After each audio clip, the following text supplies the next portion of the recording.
충남 지역에서 매년 수거되는 해양 쓰레기가 13,000톤에 달하는 것으로 집계됐습니다. 반면 처리 시설은 턱없이 부족해 확충 방안 마련이 요구되고 있습니다. 보령 화력 1, 2호기가 폐쇄된 지 4년 가까이 지났습니다. 폐쇄 여파가 어느 정도인지 주변 마을을 현장 취재했습니다. 서산 지역의 유일한 시내버스 업체가 지자체 보조금을 부정 사용했다는 의혹이 제기됐습니다. 서산시가 사실관계 확인에 들어갔습니다. 예산의 한 마을 이장이 무면허 상태로 음주운전을 하다 90대 노인을 치고 달아난 사실이 뒤늦게 알려졌습니다. 경찰은 구속영장을 신청할 방침입니다.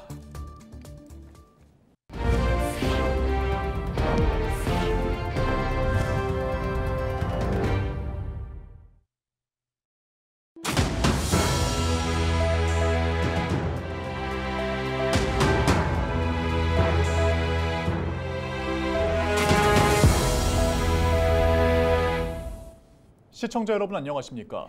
헬로티비 충남 뉴스입니다. 해양 쓰레기의 실태를 짚어보는 기획보도입니다.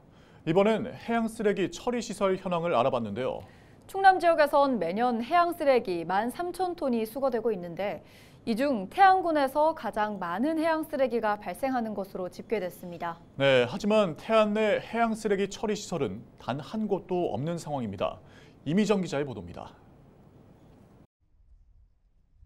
태안에 버려진 해양 쓰레기들을 모아놓는 집화장입니다. 그물과 폐통발이 무더기로 쌓여 있습니다.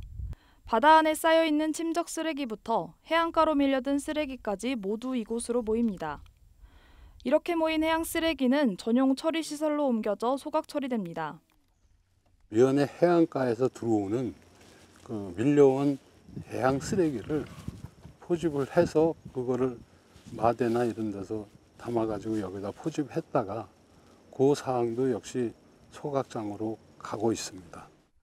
매년 충남 지역에선 13,000톤에 이르는 해양 쓰레기가 수거되는데 이 중 약 40%가 태안 지역에서 발생합니다. 하지만 태안 지역 내 처리 시설은 한 곳도 없는 상황. 이에 따라 서산과 당진, 천안 등 인근 지역으로 옮겨져 처리되고 있습니다. 태안군이 해양 쓰레기 예산으로 매년 약 60억 원을 들이고 있는데 이 중 3분의 1은 운반 비용으로 쓰이고 있습니다. 태안군은 주민 반대 등으로 현재 처리 시설을 설치하는 건 어렵다고 설명했습니다. 처리를 하려면 소각장이나 이런 시설이 필요한데 소각장은 지을 장소도 마땅치 않고 주민들 이제 반대도 심하고 해서 솔직히 만들기는 어렵고요. 그래서 이제 저희는 현재 계속 위탁 처리하고 있는 상황입니다. 매년 국내 바다에서 발생하는 쓰레기는 5만 톤. 이 중 약 3만 8천 톤에 이르는 폐어구가 바다에 버려지고 있습니다. 정부가 26일 유실어구 신고제 등을 도입해 폐어구 배출량을 줄이고 수거량을 늘리겠다고 밝혔습니다.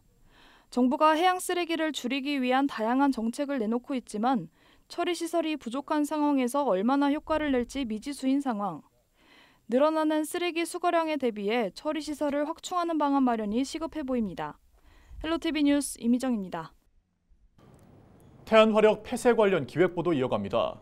충남에서는 이미 노후 석탄 화력 발전소가 폐쇄된 경험을 한 곳이 있습니다. 바로 보령인데요. 폐쇄 여파는 어느 정도였을까요? 발전소 주변 마을을 한범호 기자가 다녀왔습니다. 저는 지금 보령시 주교면 고정 1, 2에 나와 있습니다. 석탄화력 발전소에서 반경 5km 안에 드는 동네인데요. 보령화력 1, 2호기가 폐쇄된 지 4년이 지난 현재 모습은 어떨지 지금부터 살펴보겠습니다. 마을 이장이 가장 먼저 안내한 곳은 과거 노동자들이 식당 겸 숙소로 썼던 건물. 수십 명이 단체 생활을 했다는 이곳은 현재 텅 비어있는 상태입니다. 발전소 가동 중단과 함께 문을 닫고 지금까지 방치돼 있습니다. 많은 사람들이 이제 출퇴근 문제를 여기서 다 한 거죠. 이제 지방에서 많이 몰려와서. 당시에 사람이 얼마나 많았나요, 여기? 진짜 북적북적 됐죠. 아침 저녁. 이런 곳은 한두 곳이 아닙니다. 노동자들의 단골 식당이었다는 바로 옆 건물. 들어서자마자 곳곳에서 거미줄이 눈에 띕니다. 그나마 멀쩡한 주방 설비를 보고 식당이었다는 걸 짐작할 수 있습니다. 다음으로 향한 곳은 인근 편의점. 유동인구가 가장 많았던 곳에 자리 잡고 있는데 주인은 버티고 버티다 지난해 말 결국 장사를 접었습니다. 이곳은 마을의 하나뿐인 상점이기도 합니다. 할머니들이 손자들을 데리고 와서 아이스크림 사고 이제 어른들은 이제 와서 농사 짓다가도 이렇게 보면 막걸리 여기서 한 잔씩 먹고 그랬었는데 이런 장소까지 없어진다는 게 참 안타깝습니다, 진짜. 한때 노동자들로 꽉 찼던 원룸도 이제는 사람보다 빈 방이 많아졌습니다. 12개에서 4개 쓰고 나머지 건 공실이라고 보면 됩니다. 예전에는 넘쳐났거든요. 이런 일은 발전소 주변 모든 마을에서 벌어지고 있습니다. 그러니까 경제활동할 수 있는 공간이 줄어들다 보니 이분들이 일자리를 찾아서 도시로 떠나시는 거죠. 그래서 저희 마을 같은 경우에는 평균 연령층대가 74세 정도 되세요. 그러니까 노인들만 가득하다라고 볼 수 있겠죠. 보령시는 보령화력 1, 2호기 폐쇄 이후 인구 10만 선이 무너지면서 인구 소멸 지역으로 지정됐습니다. 연간 한 보령시 인구가 880명 정도 평균적으로 줄었어요. 근데 폐쇄되고 2021년도에는 1,800명이 줄었습니다. 고용 인원이 한 30% 협력사까지 포함해서 감소하였고요. 2021년도에 약 전년도보다 3,300억 정도 총생산이 감소하는 등. 그렇다면 주민들이 가장 바라는 건 뭘까? 발전소 폐쇄로 사라진 일자리가 다시 생겨나는 겁니다. 가스 발전이나 수소 발전이나 빠른 시일에 들어와가지고 뭐 정 같지는 않지만 그래도 좀 뭐 식당이든 가게든 어떤 일자리든 좀 활성화돼서. 한편 전력 수요 급증에 따라 내년 말 폐쇄 예정인 태안화력 1, 2호기 가운데 2호기는 최소 1년 이상 연장 운영될 가능성이 높은 것으로 최근 파악됐습니다. 헬로티비 뉴스 한보호입니다. 서산 지역 유일의 시내버스 업체가 지자체의 보조금 일부를 용도와 다르게 사용했다는 의혹이 제기됐습니다. 서산 풀뿌리 시민연대는 26일 서령버스의 회계감사 보고서를 확인한 결과 연간 100억 원의 지자체 보조금 중 2억 7천여만 원을 금융기관 차입금 상환에 썼다고 주장했습니다. 또 최근 7년간 특정 직원의 연차를 과다 산정해 연차 수당 2,200여만 원을 초과 지급했다고 덧붙였습니다. 단체는 서산시에 부정 사용된 보조금을 즉각 전액 환수하고 서령버스 대표와 재정 노무 책임자에 대해 법적 조치를 취하라고 요구했습니다. 서산시는 사실관계를 확인한 뒤 부당하게 사용된 보조금은 환수를 추진하고 연차 수당 초과 지급분에 대해서는 5배의 과징금을 부과할 예정입니다. 예산의 한 마을이장 A씨가 무면허 상태로 음주운전을 하다 90대 노인을 치고 달아난 뒤 경찰에 붙잡힌 일이 뒤늦게 알려졌습니다. A씨는 지난달 6일 오후 4시 20분쯤 예산군 신양면의 한 교차로에서 횡단보도를 건너던 B씨를 치고 달아난 혐의를 받고 있습니다. 사고 직후 A씨는 차량에서 내려 B씨를 살펴보고 사고 현장을 떠난 것으로 알려졌습니다. 경찰은 2시간 만에 A씨를 자택에서 검거했으며 음주 측정 결과 A씨의 혈중 알코올 농도는 면허 정지 수치였습니다. 이전에도 음주운전 전력이 있던 A씨는 무면허 상태로 운전했던 것으로 전해졌습니다. 이번 사고로 B씨는 전치 8주 진단을 받아 중환자실에 입원했으며 보행장애 가능성이 있다는 소견을 받은 것으로 알려졌습니다. 경찰은 조만간 A씨에 대해 구속영장을 신청할 예정입니다.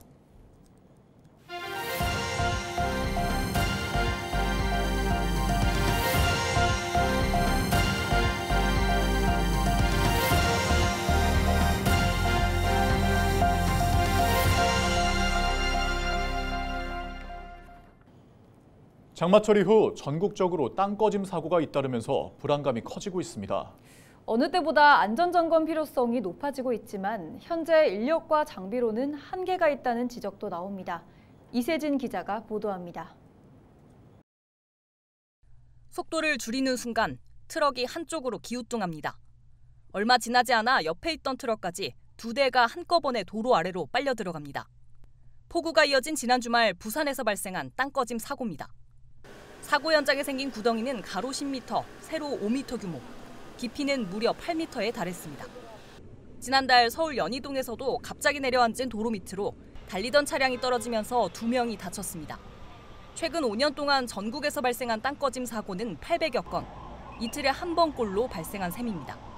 주민들은 불안을 호소합니다. 트럭 2대가 폭삭 밑으로 빠지더라고요. 그래서 어머야, 저게 있을 수 있는 일인가? 무섭지요.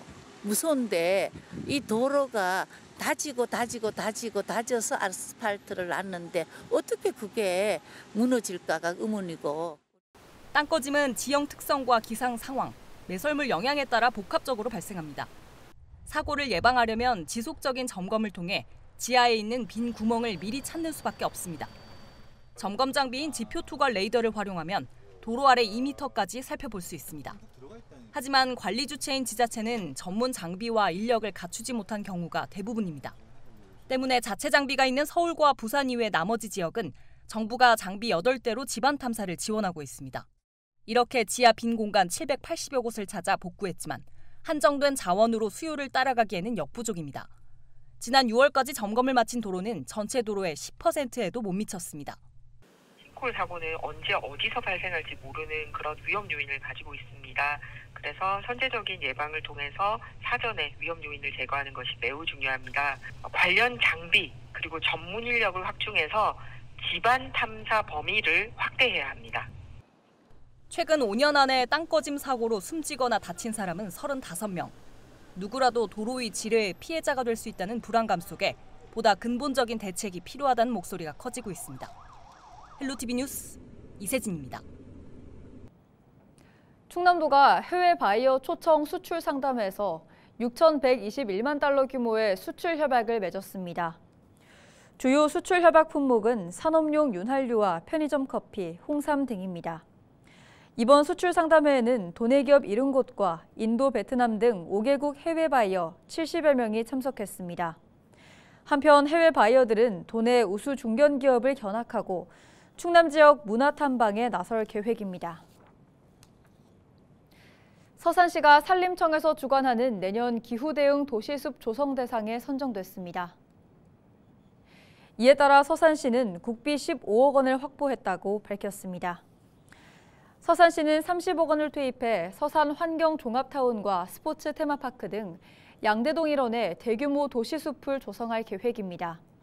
한편 서산시는 2020년부터 지난해까지 소나무 등 5만 4천여 그루를 심었으며 올해 11월 말까지 은행나무와 청단풍 등 1,100여 그루를 심어 기후 대응 도시숲 조성을 완료할 예정입니다.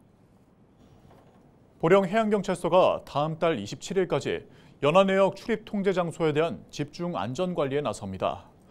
이번 관리는 가을 행락철을 맞아 연안 나들이객이 증가할 것으로 예상되는 만큼 연안 안전사고 예방을 위해 마련됐습니다. 출입 통제 장소로 지정된 곳은 대천항 서방파제와 남포면 죽도방파제 등 4곳이며 이곳에 무단으로 출입할 경우 100만 원 이하의 과태료가 부과됩니다. 해경은 방파제와 갯바위 등 사고가 빈번한 연안 위험구역의 출입을 자제해달라고 당부했습니다. 서산시가 26일 지곡면 중앙항에서 드론 배송 상용화 서비스 시연회를 개최했습니다. 이에 앞서 서산시는 올해 3월 국토교통부에서 주관하는 드론 실증도시 구축 사업에 전국 최초로 4년 연속 선정됐습니다.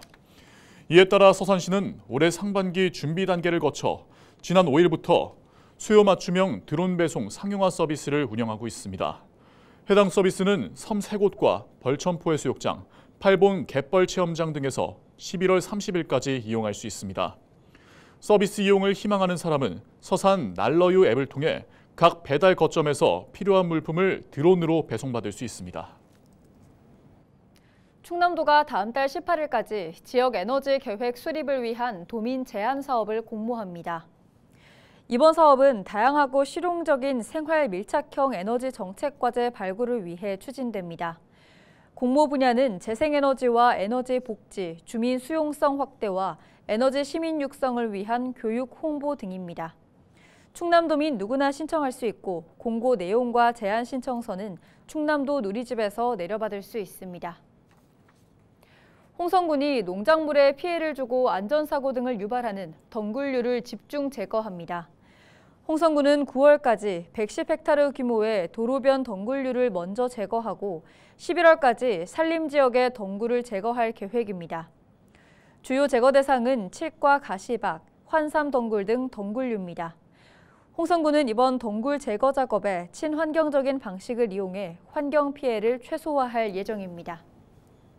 이상으로 뉴스를 마칩니다. 함께해 주신 여러분 고맙습니다.